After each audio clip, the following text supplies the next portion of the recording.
Good morning. Good morning. I'm not Peggy. My name is Andrew Watkins, and I'm a worship associate at this congregation, the Unitarian Universalist Congregation of Cleveland. It's good to be with you this morning. Welcome. We come from different places, different religions, different beliefs, and different backgrounds. Welcome. We come here for different reasons: to find community, to speak spiritual and personal truths, to question, to nurture heart and soul, to be nurtured, to explore new ideas, to find comfort, and perhaps to find the answers to some of our bigger questions. We hope you will find comfort, connection, challenge, and love here. Whoever you are, wherever you come from, whoever you love, know that you are welcome here. We especially welcome any guests who are worshiping with us for the first time today, either here with us physically or joining us in the cyber world.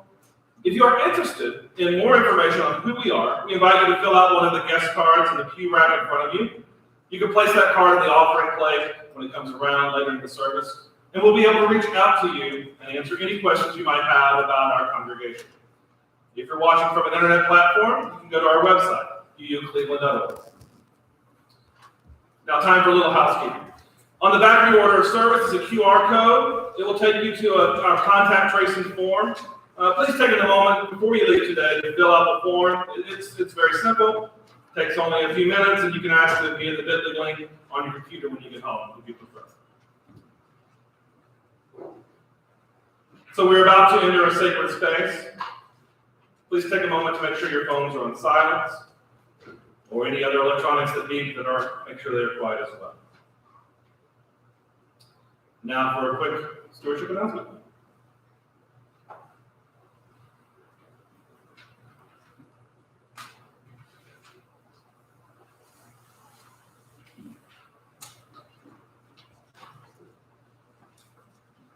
My name is Lori Holmes. We initially came to this congregation more than 35 years ago, as we were looking for a religious education program for our sons that we both felt comfortable with. It was a great decision, as our sons developed lifelong friendships as well as values which matched our own. As the boys grew, I became involved in many other aspects of our church, various committees, the board, a covenant group, which I loved, and by participating in these, I have found some lifelong friends as well. My desire to put my focus on helping others was met with great acceptance when I introduced Interfaith Hospitality Network to this church. We hosted and fed unhoused families right here in this building for a week at a time. I was thrilled to find so many in this congregation willing to help. Although we no longer participate in this ministry, I'm pleased to share that we have many volunteers here involved in our Urban Hope community with other UU churches to feed those experiencing homelessness. My desire to help extends to this congregation, as I'm currently on the lay pastoral team. I am also working to provide support and assistance to those in our congregation in times of need through helping hands. Reaching out to others in this newly combined congregation and striving to make us a caring community is meaningful to me. Not only do I want this for myself, but as my son Jeremy met his wife Erin at a UU con, and as they're raising our grandchildren in this church, I want us to thrive and grow together. We have the opportunity to do this alongside our new inspiring minister to help us on our spiritual journey. I welcome you to join me in supporting this community as we move forward together, both by pledging financially and by finding some way to get connected to this fabulous congregation.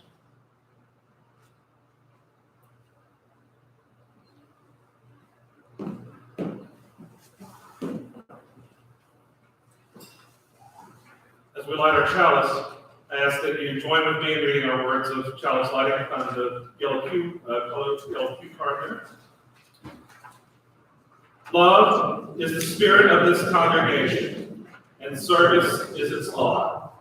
This is our great covenant, to dwell together in peace, to seek the truth in love, and to help one another.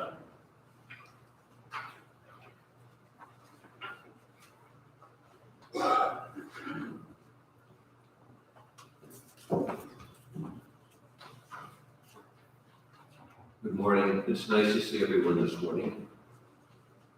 Our theme for this week is renewing our faith. Part of the heritage of Unitarian Universalism and broadly liberal religion has been a deep faith in democracy and the importance of promoting the common good. Today, for a few minutes, we will explore the role of meritocracy and its relationship to our efforts to build a more just society.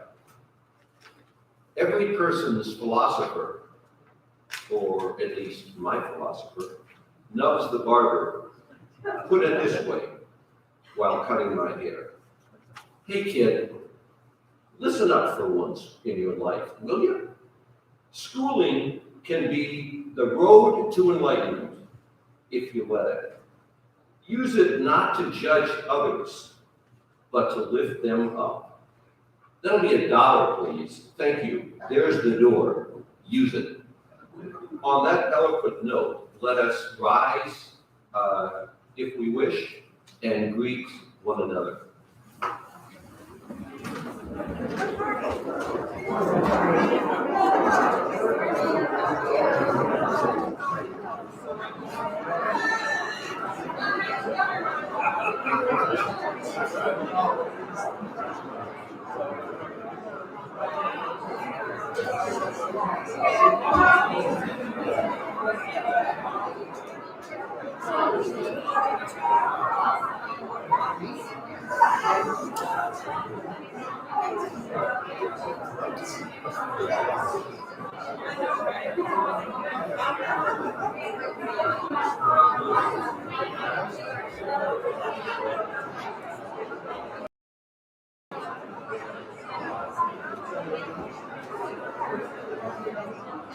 A couple of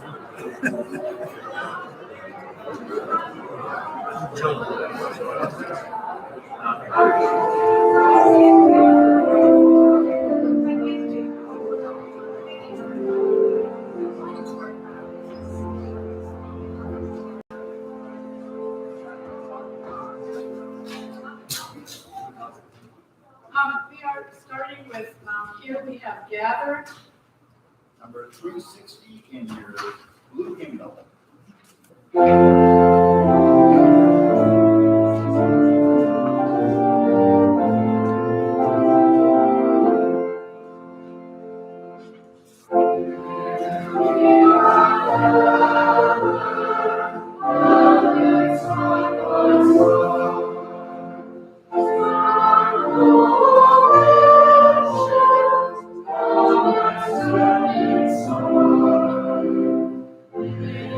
Oh,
Ours is a welcoming community where we find connection, a spiritual community where we find meaning.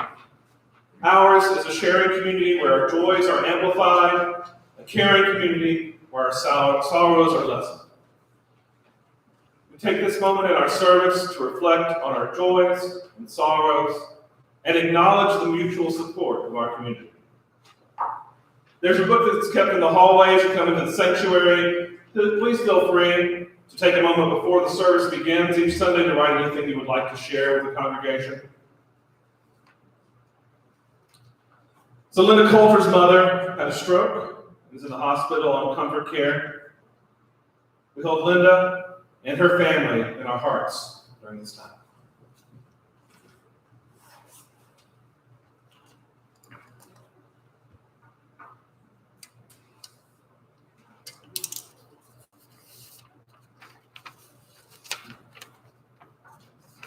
Please feel free to come forward during the centering music and add a stone to our water bowl for your silent joy or concern. If you're with us this morning on Facebook or YouTube, please feel free to list your joys and concerns in the comment section.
I'll add one more stone for the silent joys and concerns held in the quiet places of our hearts.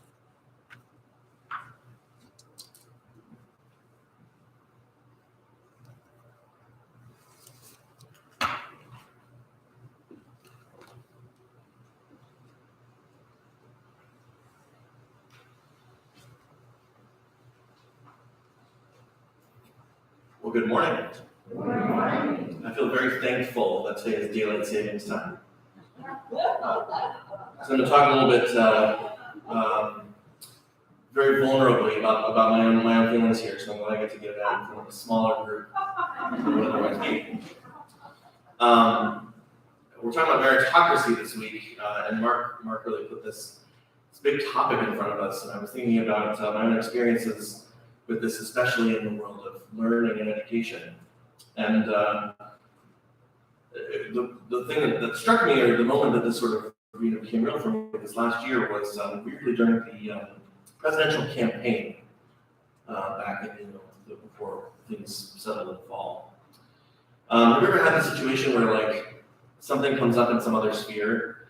It's not directed at you at all, but it bears exactly on you as you are as a person, and suddenly it throws you into this like tailspin of like self-reflection and having to sort things out.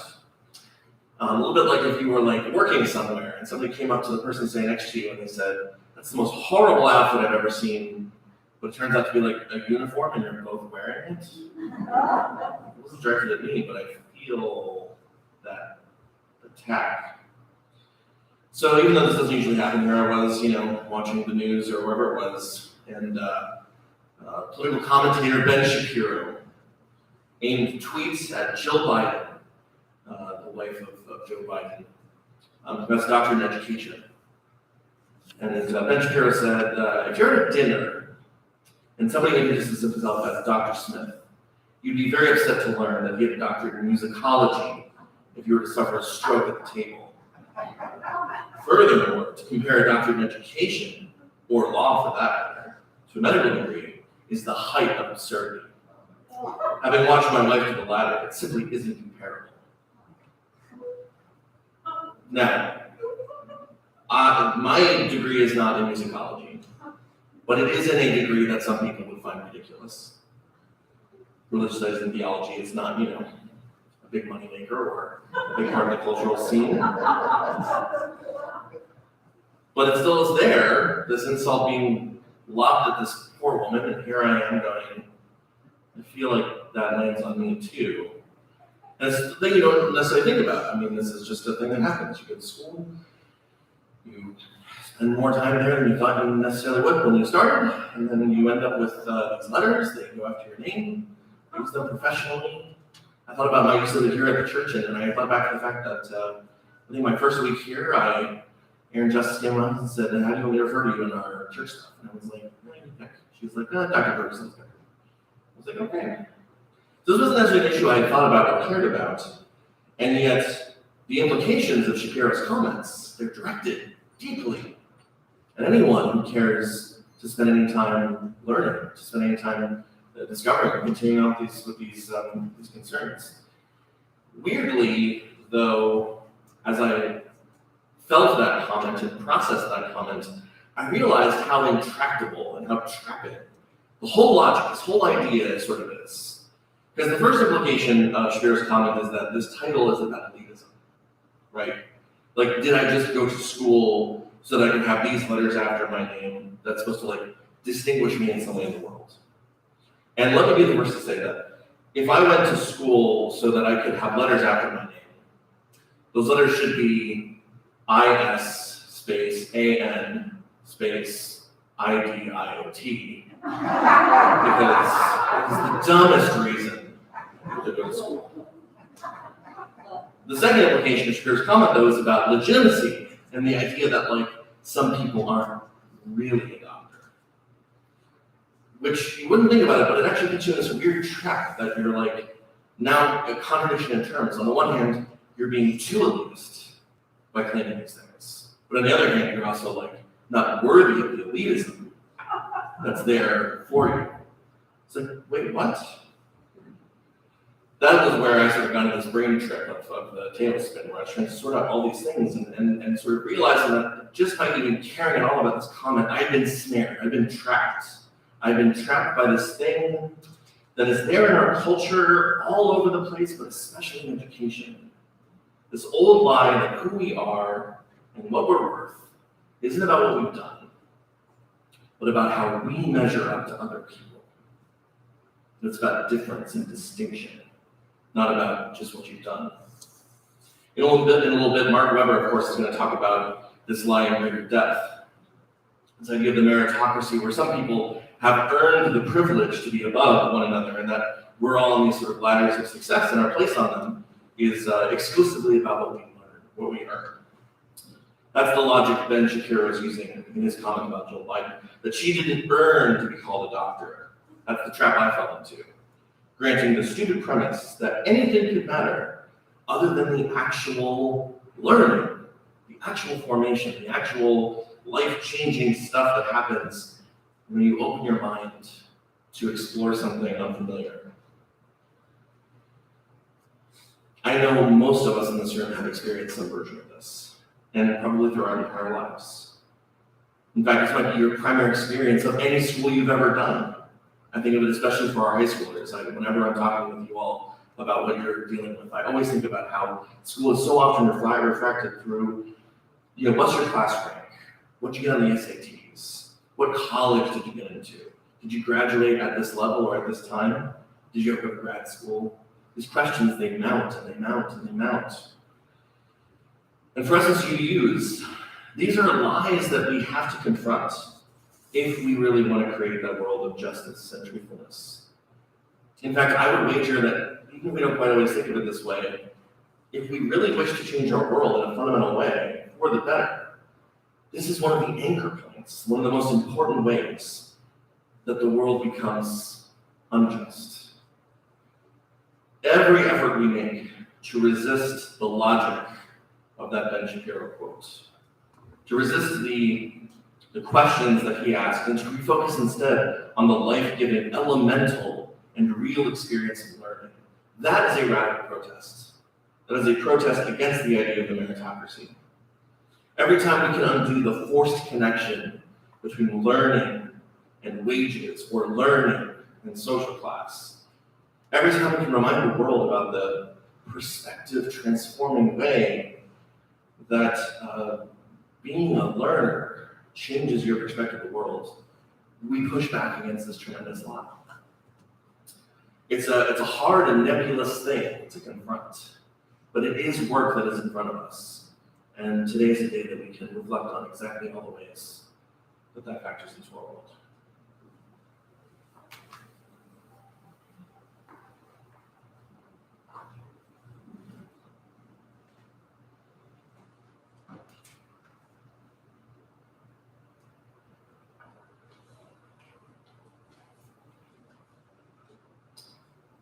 This is an excerpt from Renewal of Faith by Reverend Dr. Matthew Johnson.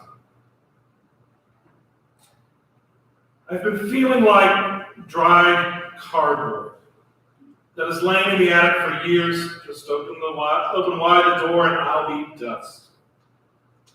But I know that renewal will come in time. You can't force it. I know some of the things I need to do to set the stage.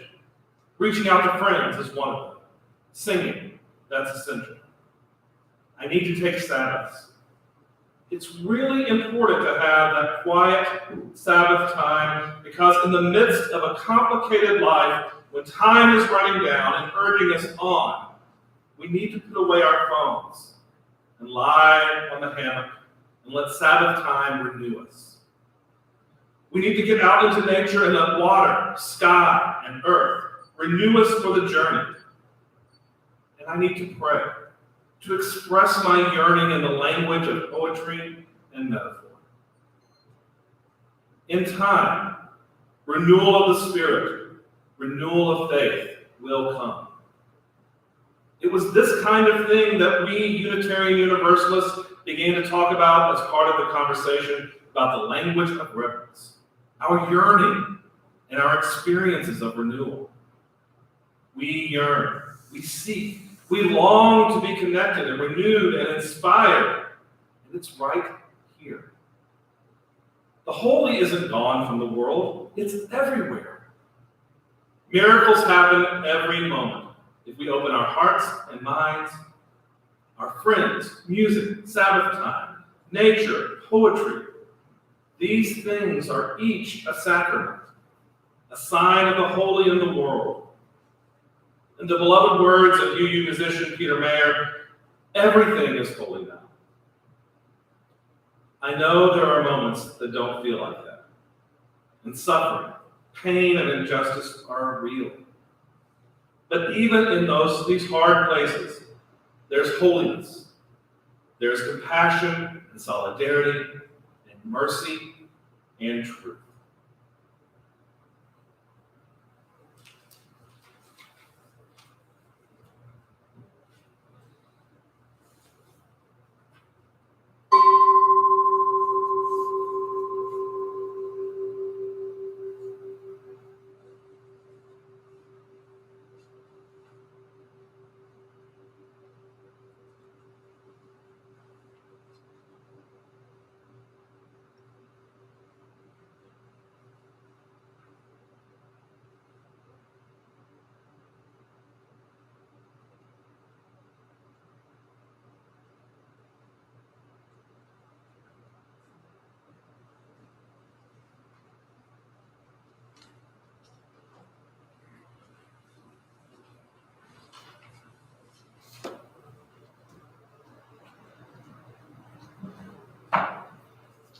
For our sun-lighted meditation, we'll be doing 1053.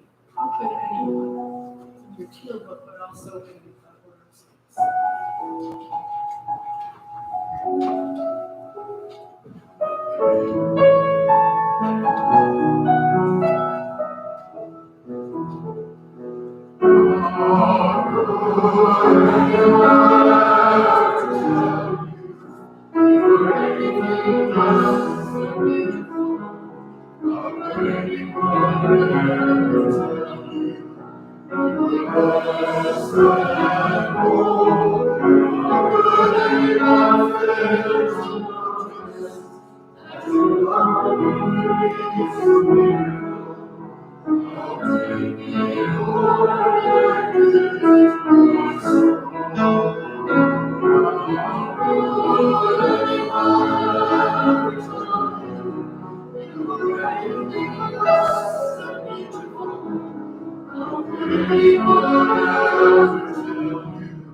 Due to the immediacy of the Ukrainian refugee situation in Eastern Europe, we are changing the recipient of this morning's offering. Romanian minister, Reverend Untitled wrote, "In a world where everything can turn upside down in a second, where any of us can suddenly become a refugee, the only thing we can do is to hold on to our humanity, to hold on to each other. Human kindness is our only choice. It binds us together and helps ease each other's suffering." UU partnerships are in conversation with the Hungarian Unitarian Church in Romania, who is currently coordinating with other churches, aid agencies, and authorities in order to identify the most urgent needs of the Ukrainian refugees and those internally displaced due to the conflict. They are asking for donations through the International Women's Convocation. The International Women's Convocation is an NGO and special consultative status with the UN Economic and Social Council. They are a global partnership of Unitarians and Unitarian Universalists who work for women's empowerment through Unitarian UU connections around the world. They set up a special campaign to support families fleeing war in Ukraine. Your donation will help provide women and families immediate aid, such as transportation from the Ukrainian border to Romania, emergency shelter, food, water, hygiene kits, infant supplies, clothing, pet care, and psychological support. You're welcome to put your offering in the collection plates. We also invite you to donate by way of Cash App. Our Cash App handle is UUCC44122, and that can be found in your order of service. Please designate that the donation is for Ukrainian refugees. Please give generously within your means.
Please join me as we read together the words for the acceptance of offertory gifts. We offer gifts of gratitude. We acknowledge the constant gifts of time, talent, and treasure that strengthen and nourish this congregation as a reflection of our commitment to community within and without. Our purposeful spirituality that is ever searching and growing, and our intentional actions that lead to greater justice in our congregation, our city, our nation, our world.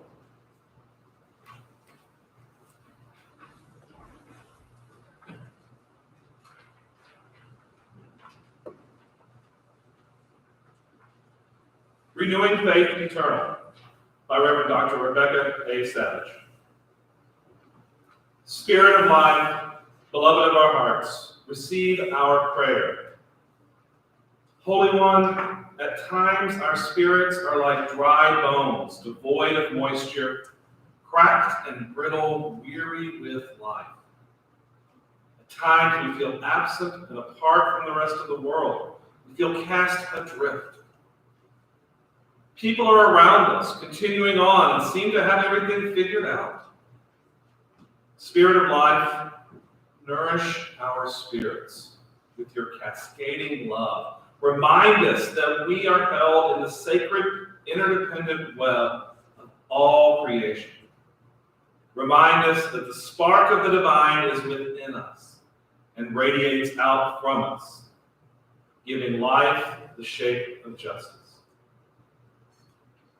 May we bathe in that which is eternal. May our thirst for life be drenched in your living waters. May our faith be renewed again this day. Amen. Blessed be.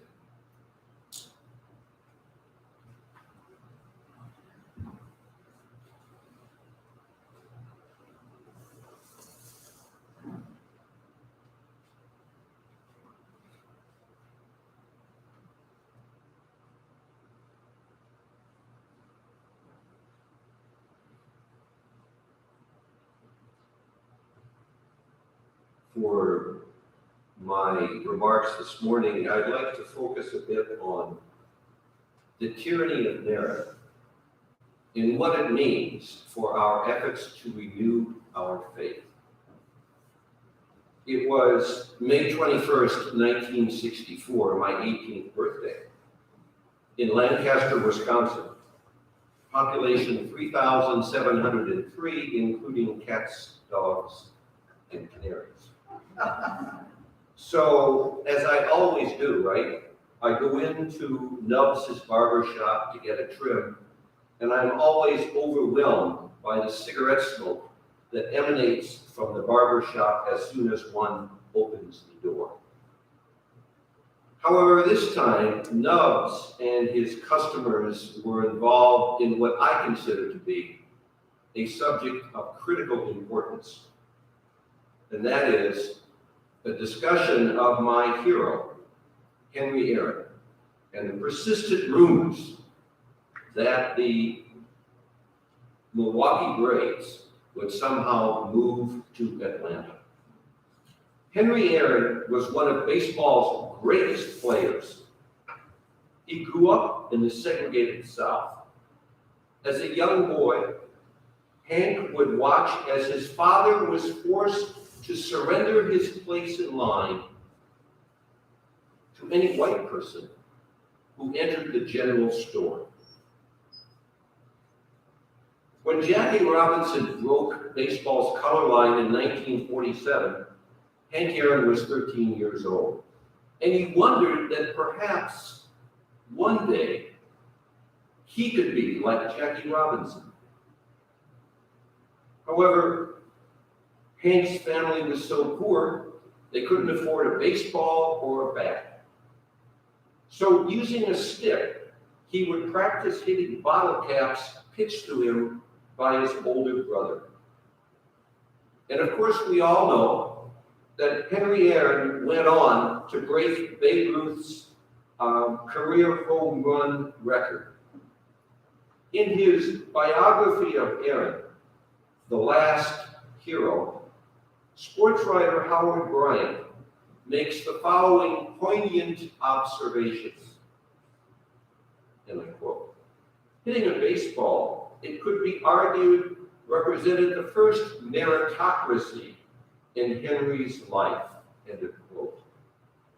Well, decades before Bryant would write his book, the customers in Nubs' barbershop on that hot day in May would likely agree with the sports writer's assessment. In fact, it is hard to read that line without seeing it as the ultimate answer to injustice, a victory of talent over prejudice. And from this thought, it is a relatively small step to the conclusion that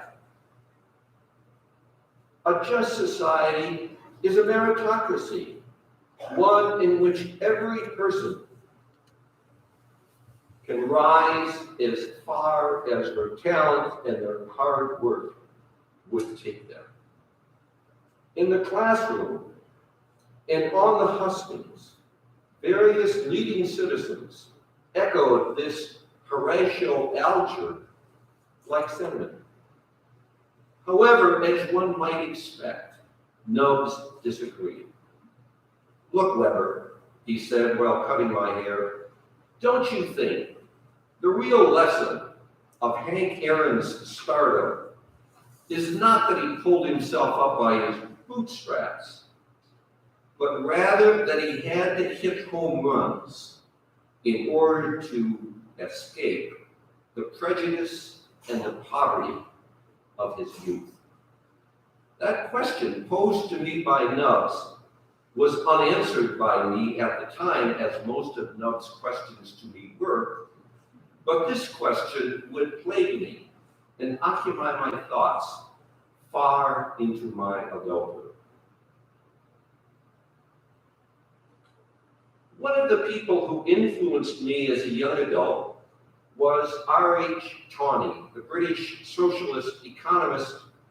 Writing in his magnum opus, Equality, Tawny observed that, and again I quote, focusing only or mainly on the rising of a few does very little to cultivate the social bonds and civic attachments that democracy requires.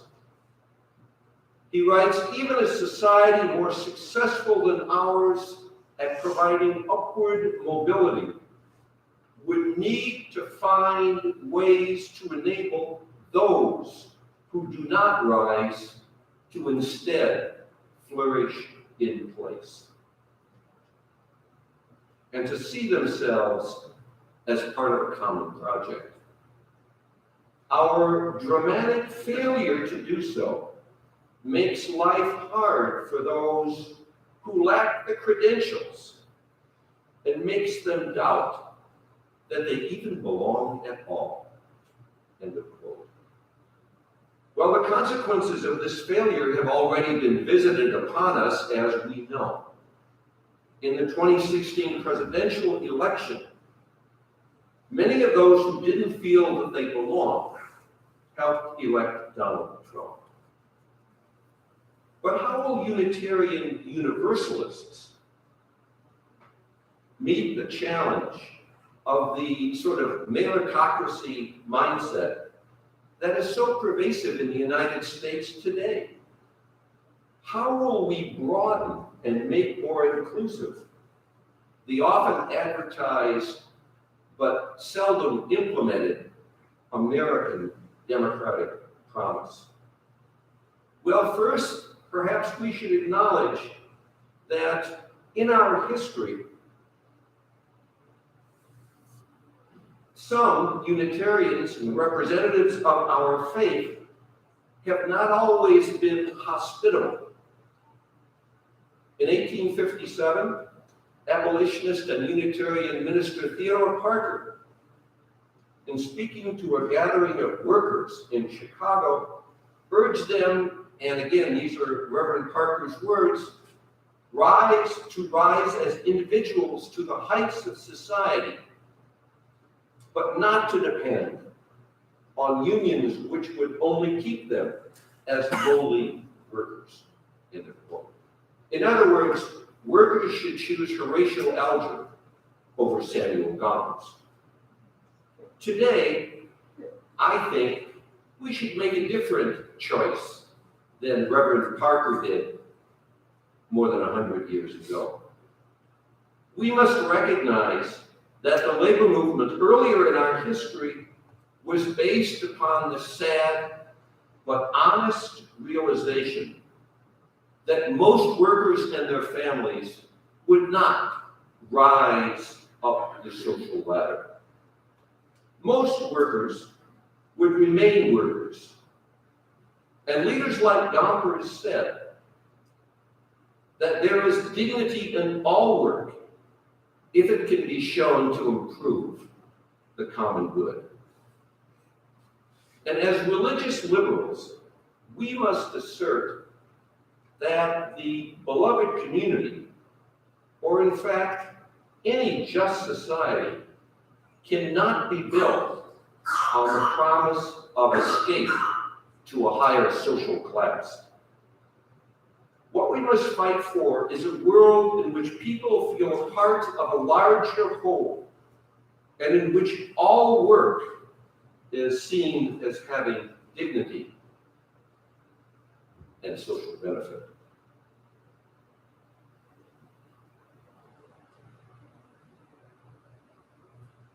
It seems so long ago now, but my first involvement in electoral politics was the tragically brief campaign of Senator Robert Kennedy for the Democratic nomination for president in the year 1968.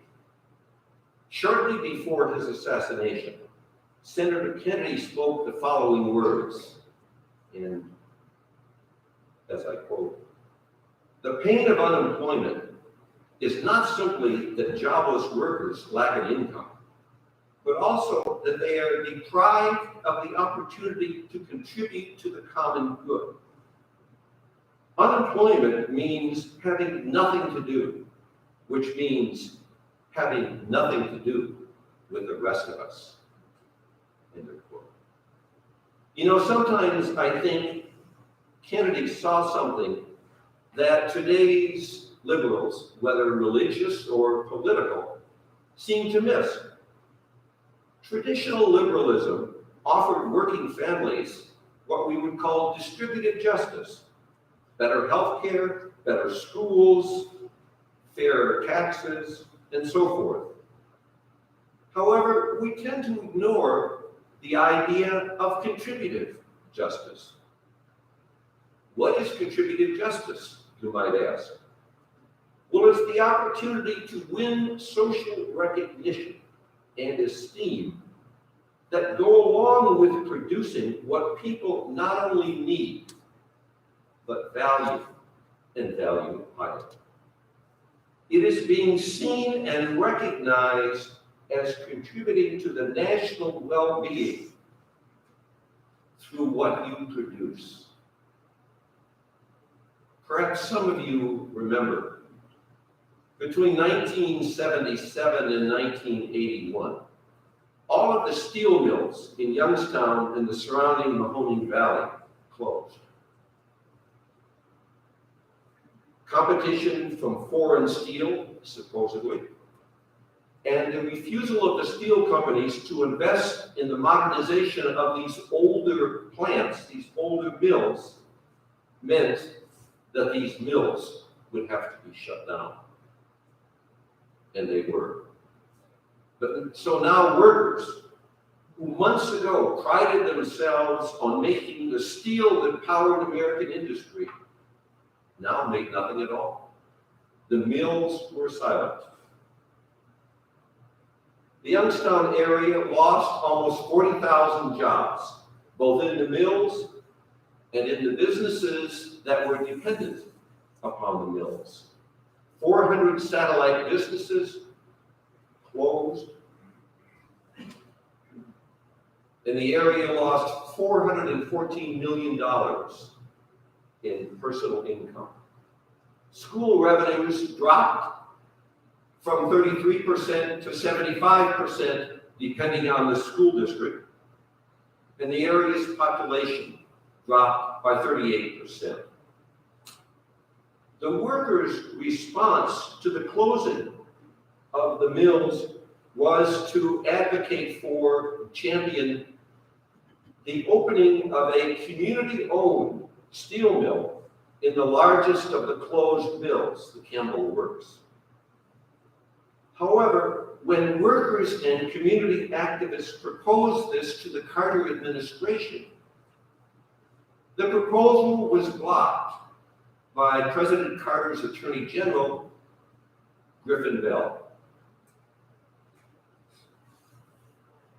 Bell told then Senator Howard Metzenbaum of Ohio, a supporter of the proposal, that, in his words, a new community-owned steel mill smelled too much like socialism. However, new industry did come to Youngstown 20 years later. The prison industrial complex arrived with the promise of a couple of hundred jobs.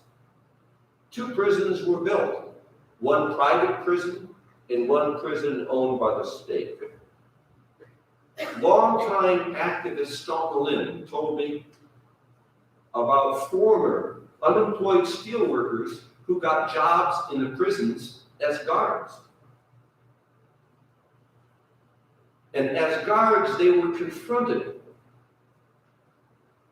with fellow steelworkers who were on the inside doing time. These workers had walked many a picket line together, but now one worker held a gun on the other.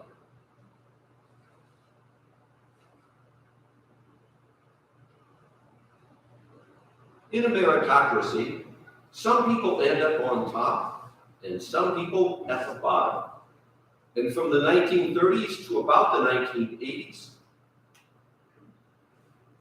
American liberalism sought to narrow this gap through progressive taxation and other measures. But I think globalization has given us a new kind of hubris or chutzpah that, to my way of thinking, is relatively unpleasant.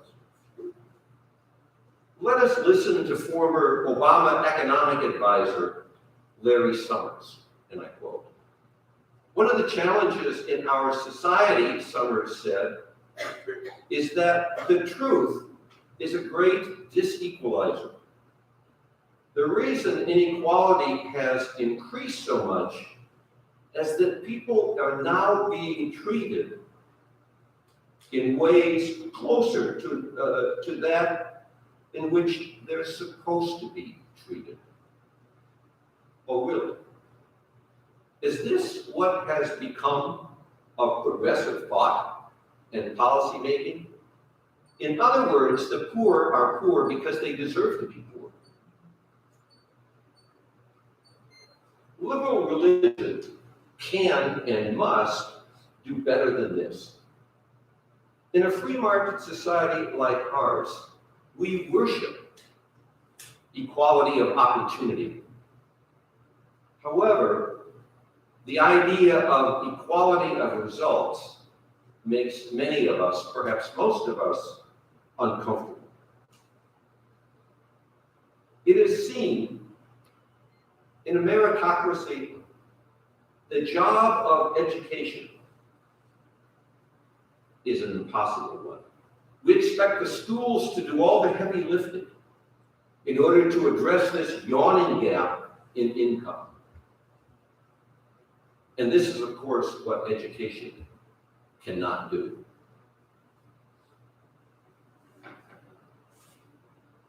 Thomas Frank, author of What's the Matter with Kansas and other books, put it this way. He said, "To the liberal class, every big economic problem is really an education problem, a failure by life's losers to get the right certificate or the appropriate degree or whatever extra training one needs for the future economy, whatever that is. The advice to get more education so that you can rise to the top is really not advice at all. No, instead it is a moral judgment handed down by the successful from the vantage point of their own success. The professional class is defined by its education. And every time they tell the country what it needs is in fact more education.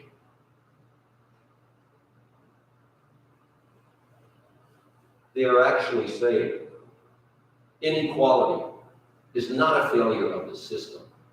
No, it's a failure in you and me. Yes, encouraging people to go to college is a good thing. Making college more financially accessible to those who don't have much money is even better. However, as a solution to increasing inequality and the plight of workers who lost out during the decades of globalization, our meritocratic, single-minded focus on education has a very damaging side effect. The erosion of the social esteem according to those who have not gone to college. After all, 2 out of 3 Americans do not have a college degree. And all too many of us tie success closely to one's ability to earn a college degree. We promote credentialism, which is, by the way, a prejudice against those who have not attended college. The constant and somewhat tiresome call for workers to improve themselves by earning a college degree simply reinforces credentialism, undermines the social recognition and esteem for those who lack the credentials that the system currently values and rewards. In our lifetimes, some of the more senior among us have seen the producer ethic of our Republican tradition. And this is Republican spelled with a small r. Gradually but steadily give way to the consumerist notion of freedom and to an almost religious-like faith in economic growth. I will end this morning with the humble suggestion that in order to promote justice and to repair the frayed social bonds of our deeply polarized society, we Unitarians must work to build a society in which dignified work of all kinds will draw people, citizens together in a web of contribution and mutual recognition. No one understood this better than Reverend Dr. Martin Luther King. Shortly before his murder in April of 1968, Dr. King spoke to striking sanitation workers in Memphis. He spoke the following. He said, "One day, our society will come to respect the sanitation worker if our society is to survive. For the person who picks up our garbage, our trash, our refuse, is in the final analysis as significant as the physician, for they both fight disease. And if neither does his job, disease will be rampant." And he concluded, "All labor has dignity." And I would argue for us as religious liberals to move forward and to build a society that brings people together, we have to embrace Dr. King's mantra, "All work has dignity." So may it be. Amen. Thank you.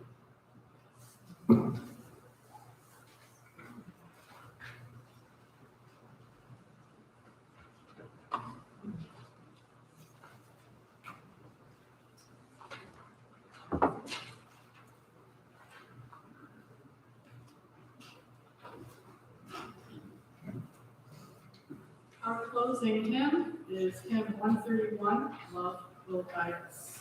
Please rise if you are willing and able.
And now, please, if you would join me as we read together our COVID covenant. In the light of the community, we will have absolutely everyone into this space of worship and fellowship. In this time of pandemic, we covenant to respect one another by considering the safety and comfort of others before ourselves, to respect the policies our leadership has established, and to take all our steps with one another with grace and understanding, as we work to make this the truly place for all. And now it is time for us to part. Let us take with us out into the world as we go about our lives the following wisdom from Aristotle. He said, educating the mind without educating the heart is no education at all. Peace be with you.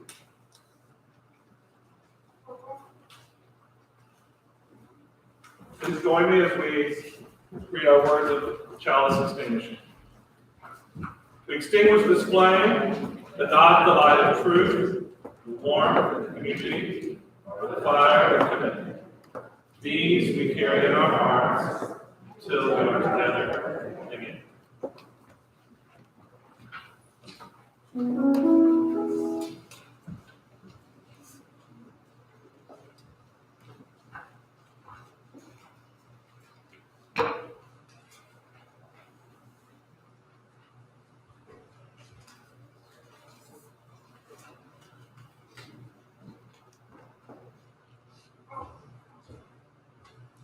I will rise with all my daughters. I will rise against my foes. I will rise with all my mothers. I will carry all their words. I will rise to fight for freedom. I will rise to face with fears. I will rise against all hatred. All my eyes are filled in tears. I will rise with religious freedom for all rich diversity. I will rise for all the weary, for each lonely refugee. I will work for all our women who deserve equal pay. I will work for all our children who await a better day. Sisters all stand with me. Rise up and in hand. Oh,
across this bitter land.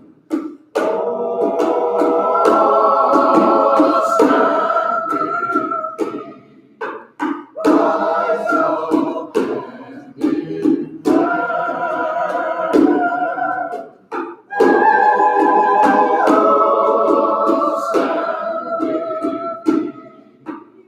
Rise up, stand up across this bitter land. I will rise.